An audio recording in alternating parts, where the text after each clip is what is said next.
Greetings everyone, this is Brony Buck here once again with Skan120. Today we're going to be discussing Equestria Girls the movie.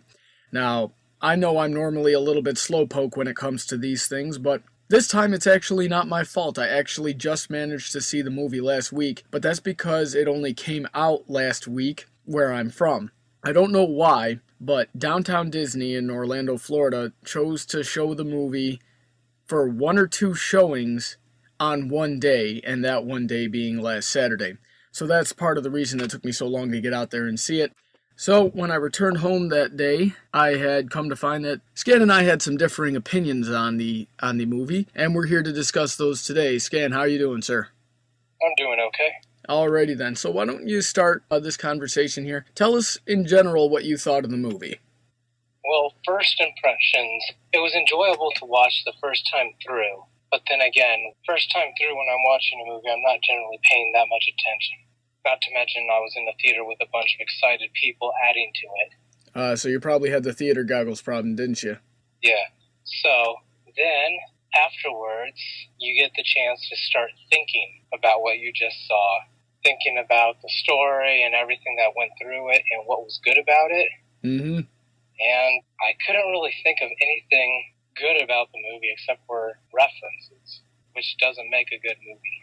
No, maybe the references alone don't make a good movie. When I was talking to it with people about it, someone actually said they were mad about the references, and anyone who's seen my video that I did on fan pandering knows how I feel about that, but it's just a matter of, okay, what does it take away from the story? Why do you care? Why are you angry about it? If people who are making the movie are paying attention to something that you like. But at the same time, you're right, it doesn't add to it. I actually think it would have been nicer if there was any references. It was only things that, little girls and stuff would catch up on. Because that means the movie would be purely only for little girls and completely ignorable. But there's enough in the movie that they were also aiming at bronies, and that, in my opinion, is stupid since it doesn't have the quality of the regular show. So why didn't they just make it for the little girls if they had to make it? Isn't those jokes that an older audience might be more likely to pick up on part of the reason that the show has such a wide variety in its fan base to begin with? It was that, but also Lauren put in those jokes and stuff to entertain the parents that had to come in and watch the show with them. And right. She was also aiming at breaking the stereotype that little 6-year-old girls weren't dunces. Correct. So how does putting the references to things that have happened in the show in the past or things that have come of the show from the fan base, how does that affect the story in a negative way? No, I was saying it doesn't affect it that way. What I was saying is if those weren't in it, you could purely say that they only made the movie for little girls, so Brony shut the hell up about not liking it. Okay. There is stuff in there for us. So it's like, yeah, they did semi-have us in mind, and that was probably a mistake. I don't see it as a mistake. I see it as knowing your audience, understanding, and wanting to be interactive with your audience, which I think is a good thing. Mainly because there's so very few shows. In fact, with the amount of knowledge that I have in media in general, My Little Pony Friendship is Magic is the only one that actually has an interaction with its fan base, at least to the extent that I see it happening in. So I saw Adventure Time too. Adventure Time? They actually made an episode with somebody's OC. Oh, and from Adventure Time? Yeah, and somebody else wrote one of the episodes, one of their fans. Oh, well, that's pretty cool. So, okay, yeah, I can concede to that, but I don't watch Adventure Time. I've only tried to watch it a couple of times. I didn't really enjoy it, so there's nothing I can do there. I had seen a lot of people liking the movie, which I've told you this before, but not many other people, made me nervous. Since Season 3 started, I've been experiencing this pattern where every time I like something, most of the rest of the fandom doesn't like it, or when the rest of the fandom likes something, I'm like, what is this? And so when I come and I hear people saying that they like the movie, I'm thinking, oh goodness, this isn't going to end well for me. So I go in there, and I actually liked it a lot better than I thought I would. There were a few things that sort of bugged me, a couple of jokes that I didn't really like that much, but ultimately didn't take away from the experience. It was from the same level that I have with just about any other episode of the show, where it's really good and I'm laughing and I'm enjoying it. It's got a good story and good morals. And then there's just that one thing that, sort of bugs me. Not a huge deal. A question. What's up? When you went to it, yes. How full was the theater and how active was the theater? Standing room only. Standing room only? Yeah. And was the crowd into it, cheering and laughing at the right parts and generally sweeping you up? If anything, a little bit too much. Now, on the off chance anyone that I went with might be listening, those guys and girls are great people. They're a lot of fun to hang out with, and I had tried to mention this at least once before we went in there. Guys, try not to get too excited. There's going to be a wide variety of people in this audience. Sure enough, as soon as we get in there, everybody's clapping and cheering and brohoofing, and it's just a big brony fest. And sure enough, as soon as I walk in, there's these two little girls right here on my right-hand side sitting with their mother, and all three of them just have these petrified looks on their faces. And I'm thinking, goodness gracious, they don't know. That's too bad. Yeah, I know. Mine was really energetic, and it actually, I'm pretty sure from what I saw, added to the little kids' experience. They were loving it, and the reactions around the theater, I was speaking. Yeah, there were a lot of little kids there too, and they were joining in on it, and the cheering, the clapping, the laughing, all sorts of things like that. But there were a couple of times when they do that, and I actually missed a line, and then I had to go home and watch the camera rip that I downloaded from Mysterious Brony again to make sure that I didn't miss anything, and double check to make sure that I wasn't having the theater goggles experience, because that happens to me sometimes as well, admittedly. But it wasn't the same thing. I just had to watch it again, catch those lines that I had missed from people laughing, mainly Pinkie Pie's ramblings at both in the human world and in Equestria. Because people were laughing over those and I couldn't hear them, as well as just to make sure that I thought the same way. And thankfully I did, so it's the one time I didn't get affected by theater goggles, which is nice. Interesting. After the experience, I went and watched it without the theater, and except Pinkie going, what, over and over again, nothing even brought me close to laughing again. Oh, really? It was all just the experience of all the others, the excitement of the theater bringing me with it. Oh, I see. So what didn't you like about the movie? I like in-depth stories. I like not things you usually expect from a little girl show, but considering that the other episodes had surprised me, I went for that. Instead, I got the typical high school movie. And to the people who say it's not a typical one, what about they dedicated a whole scene to just pointing out the individual cliques. It's a huge popularity contest. And sorry, Daniel Ingram, but I still can't bring up any of the songs in there because every time I try to get the tune, I can't remember it. Well, I'm not going to talk about songs too much because I've said on a number of occasions that I'm not really a fan of the music in the show. A couple of exceptions, but still. What I saw that was as a build-up to the final conflict, which, as we can... Didn't really make sense. It was setting up for Twilight to get her crown back, obviously, and then she got her crown, and then there was the final conflict. I'm not sure what I can say about that, and that's sort of what separated it from everything else for me. Is when Sunset Shimmer went ballistic. Yeah, she made no sense. Let's see. Let's look at. Oh, I love the part. Her big threat. I'm going to shatter the portal. The only threat was if one of her friends was on the other side and about to get a hammer in the face. How do you break a portal unless it's closed? The portal was the mirror. So if you shatter the mirror, you shatter the portal. No, I'm saying how are you going to shatter the mirror? Whatever touches the mirror goes through it. It's a portal. That's an interesting thought. There was never any threat there unless it had already closed. Then she could break it before it opened again because nothing would go through it. But was it a mirror? It was a mirror on just the one side, and on the other side it was the back of a statue. Except that it's a portal. Unless, of course, you have to say a magic word, which they didn't, to make the thing open. Whatever goes in there is going to go through it. Okay, we're talking theories now, but you could also break something like that by hitting the frame of it. She was all aimed up to hit that thing dead in the center. So, unless Rainbow Dash was poking her head on the other side and got a big fistful of hammer, I don't think she had much to worry about.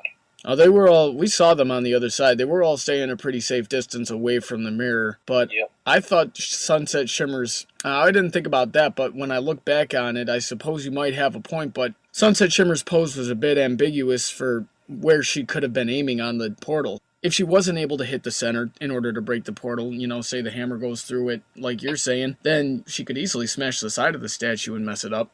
That's what it looked like to me. It looked like that hammer could have gone anywhere. Now, when she first got out that hammer, I was like, oh man, she's brandishing a hammer to swing at them. Took me, it took me until she actually said anything about it in order to realize that she was aiming for the portal. Okay, that's goodness. I thought this had taken a really dark turn for a second. Would have been a more valid threat. Yeah. So she does her meaningless threat that was pointless in the first place because she bluffed. Yeah, it was a bluff that no one should have believed in the first place. Then she goes for the, I'm just going to take it. And then you got the whole, do you even know what an element does in an alternate world? No, and I honestly still don't know. Well, they showed us, didn't they? She put it on her head and she was able to release her magic through the element, because the element was a magical artifact or whatever they are in that world. And apparently everybody's assumption that Twilight's Sparkle is above the other 5 is true, because obviously you don't need the other 5. Elaborate. Elements of Harmony said do not work without all of the users together, and yet all you need is the element of magic. But all of the users, all the elements were together.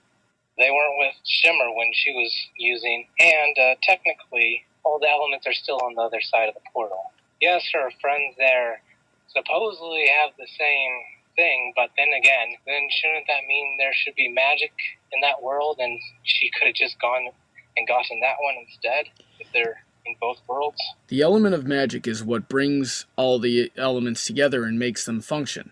The element of magic is what's in the world here, so as long as the bearers are present, it's the same exact thing that happened with Nightmare Moon, where the elements appear. Hence you get the rather Sailor Scoutish transformation, which struck me as a little bit odd. One of the things that struck me a little bit as odd anyway. But that's, I was able to make sense of that right away.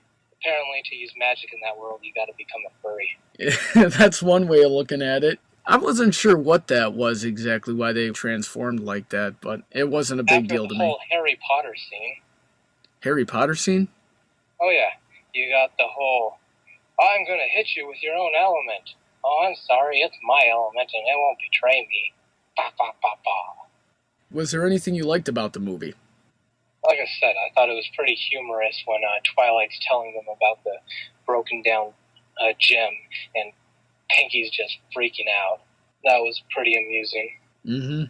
Yeah, that was kind of funny. I really liked when they go back into the gymnasium there and they're like, oh, what are we going to do about this? And Pinky's like, if only I had a cannon that could shoot party supplies and decorate everything all at once.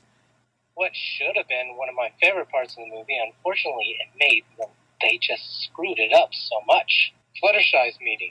So, obviously they're trying to recreate the original meeting from the original series, but it just doesn't work when right before you start that scene, she's talking to Twilight without whispering or going, I can't talk to you because I'm shy as all get out. That's a good point. She's talking to Twilight, and then all of a sudden she's all like, I can't talk to you. It also was semi-amusing, her meeting with Rarity. Which one are you talking about? She's walking down the hall, everybody's giggling at her because they've seen YouTube, and then all of a sudden Rarity appears, and first time appearance pulls her into a room and starts measuring her and then sticks a dress and wig on her to disguise her. Also, do these humans live forever? Because we've got Luna and Celestia at the school, yet Luna and Celestia enter Equestria thousands of years ago. That's an interesting thought. I don't think anyone's ever brought that up. Yeah. And one more thing on the parallels that is really, really stupid because of Megan's comments. Don't worry, this movie has no impact on the show. Then what was the point of even putting the guy's alternate in Equestria? What was the point? The romantic interest that they roped into there was one of the things that threw me off about it. And that's what I said when I did the first Equestria Girls video. I said, okay, it's one thing to have a romantic interest if you set it up properly. But that was the one thing in the movie that just happened for no reason. The whole romantic interest thing. It's like... Remember, little girls, just run into a guy at school, blush, and you got yourself a man. And that's entirely possible. It's not necessarily the right message to give. The romantic interest was there for no Same thing reason. you see in every single school thing. Yeah, and that's the one thing that they did that I noticed that was too different from the show that made me think, okay, that's where they tried to rope in the quote-unquote older demographic that they said they were going to try to bring in, because now they're aiming towards like the teenagers or something like that. And granted, teenagers might be a little bit more likely to be interested in that type of thing, but it's just thrown in there. They don't do anything with it. Except that if they are doing it because they heard what the fans are saying, they obviously don't hear what we're saying. The reason we like MLP is how much it breaks away from stereotypes that we've known. Mm-hmm. Yet here they go to give the most basic stereotype boy meets girl. Why? Because he looks good. That's certainly one of the and he plays guitar. Yep, and he has a fancy car. And what is the name that everybody gives him? Gary Stu? Gary Stu, I think so. Yeah. The Flash Sentry thing, that's the biggest complaint I have about the movie, is how it's thrown in there. And if it was consequential to the plot, it would be one thing. But it's just kind of there and doesn't do anything. It's there for the sake of being there. Now, I know that to a degree, the writers are paying attention. The writers and the staff are paying attention to what Brony's like. Otherwise, we would not have seen as much vinyl scratch. There certainly would not have been a derpy twice or three times in the movie. I know that the writers and staff are paying attention to a degree to what Brony's like. What Flash Sentry felt like to me, and maybe a lot of this movie in general and some of the complaints that you have, sound more like a corporate commander type of issue, where DHX, the writers, or whoever is in charge of putting all this together, is given their prompts from headquarters, from Hasbro, the producers, the guys that are giving them the money to make this movie and then paying them later on. They're given the prompts of what to make, and the studio just has to do the best that they possibly can with it. That's some of the theories that I've seen for why Lauren Faust had to leave the show, was because she kept getting prompts that she disagreed with and then just couldn't handle it anymore, had to leave. So whenever you see something like that, you gotta wonder, is it the writers or is it the headquarters, and the writers are just doing the best that they can with it? And if you ask me, I think they're doing a pretty gosh darn good job, given the circumstances that they've had to work with especially. Now, what do you think? With this kind of thing, with it not being canon and it all being that, I think they just should have focused on the little girls and gone, this really isn't your movie, guys. We're bringing you season 4. Yeah, but then they're really going to return back to basics, and now we're looking at some Generation 2, Generation 3 nonsense, and we all know how that ends up. Yeah, ignored. And then ignored and just not bad. And then you know that the Bronies would have gone to see it anyway, and there would have been just... It would not have ended well. That point when it was bad, you'd say, "Oh, it's a movie for little girls. Get over it." Well, I don't believe that's an excuse to begin with. You know, you always gotta treat your audience with respect, like they know what they're talking about. They can understand these types of situations. If you talk down to them like the previous generations of the show have done, or like most other shows on television to begin with, regardless of what demographic they're aimed for, then that's why we have so much horrible programming that I can't stand, you know? Yeah. But that's the basics of, yeah, it's meant for a younger demographic, but that's not an excuse. It used to be that way, but I didn't really see any good moral telling in there for little girls. It didn't seem like they were going for that anymore. If you're in a leadership... They seem to be adopting, now with Warren, they're seeming to adopt the idea that little 6-year-old girls aren't smart enough. And maybe that is. We'll have to wait till season 4 to see exactly where they go with it. What I took away from the movie was, if you're in a leadership position, treat those who are working with you with respect, regardless of if you are technically above them or not. Put yourself on their level, work with them, treat them with respect. Don't subvert the people that are lower to you, which is a tough lesson to learn, especially for people in leadership positions, especially when it tends to go straight to their head and they start acting like Sunset Shimmer. Okay, let's look at it another way. Okay, let's say that they get this assignment, they got to do it, and they know they can't really make it all that great because of their premise. So why not do the same thing that worked before? Don't think of the Bronies. Don't think of who might get into it. Focus on your audience and think of a way to put in a lesson that will not talk down to them or anything. Forget the bronies, forget everything else. That's what they were doing when they made the first MLP episodes. They were never meant, they were mainly focused at the little girls, but because they did it in a way where they thought the little girls were higher intelligence than everybody was making them out to be, it became something amazing that other people could get into too. So go back to this. Don't forget that there's other demographics and focus on your demographic and work the same magic that you did the first time. I don't get how that's different from what I said. Okay, what do you think the lesson of the movie was? I just explained that about a minute ago. Okay, sum it up in just this one sentence. What do you think the lesson of the movie was?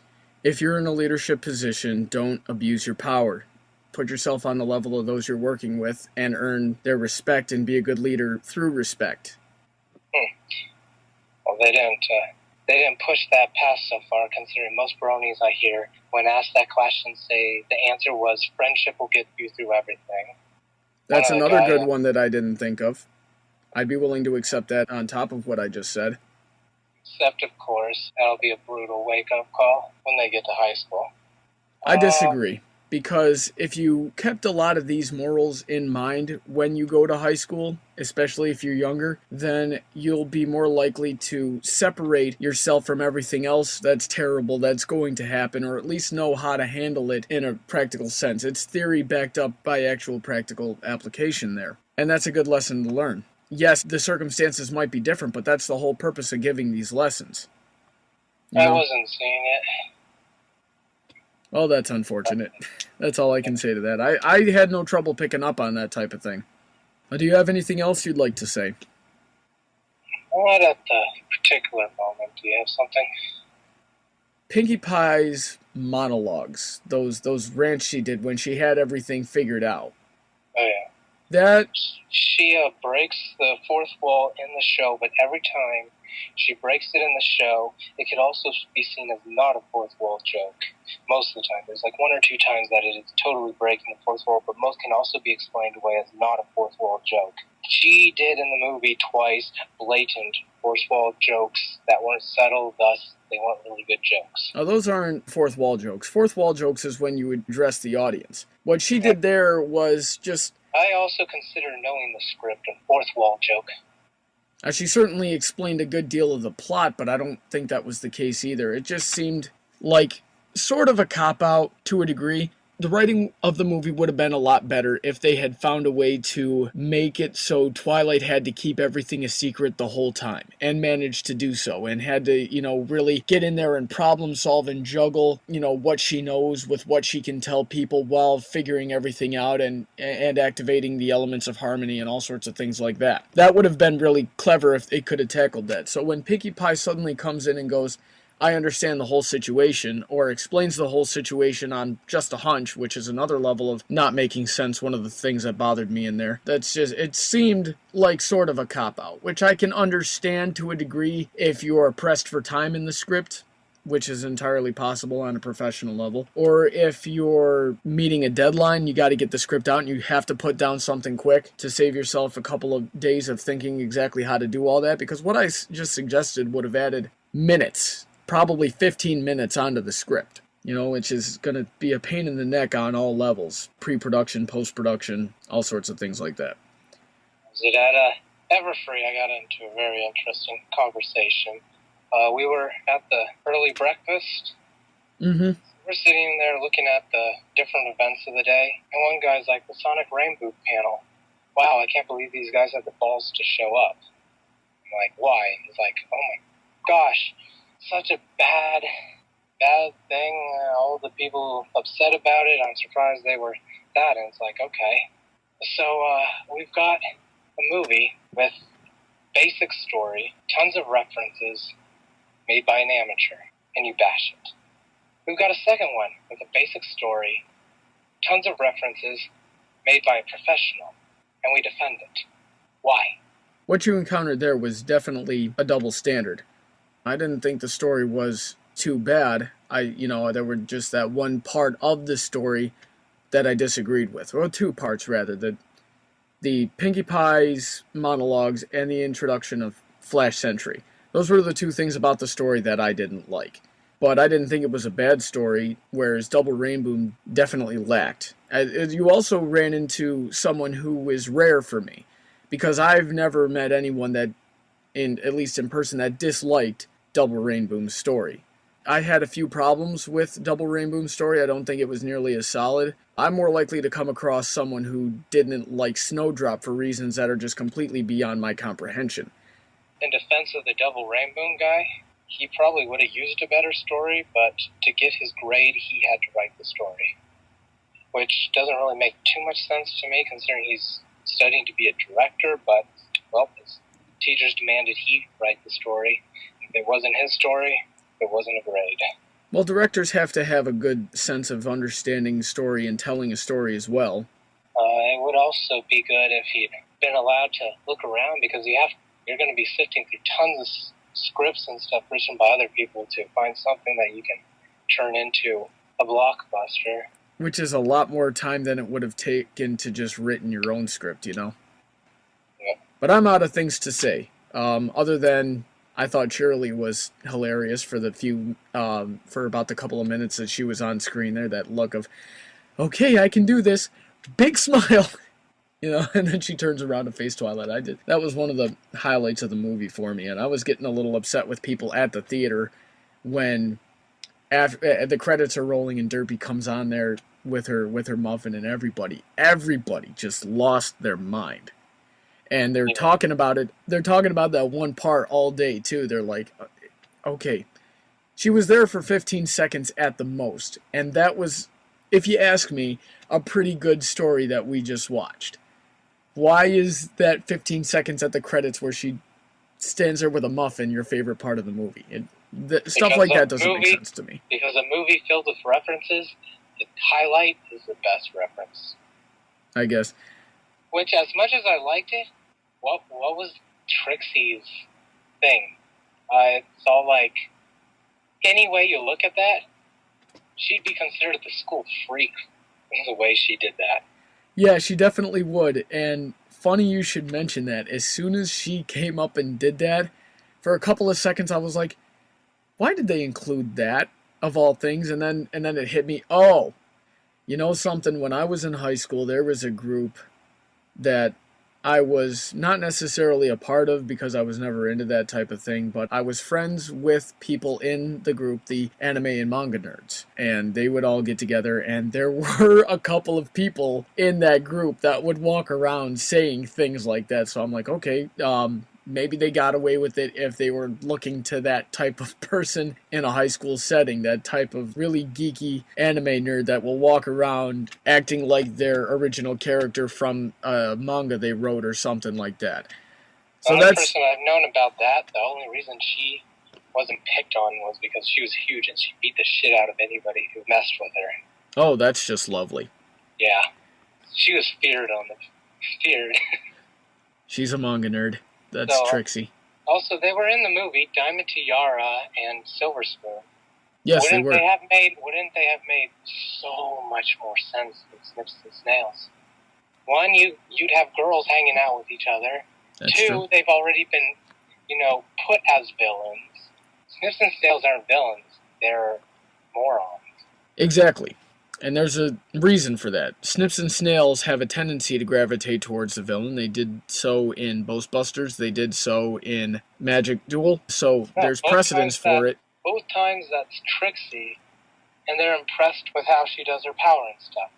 None of the times are they thinking of doing cruel things to ponies around them because they want to impress Trixie.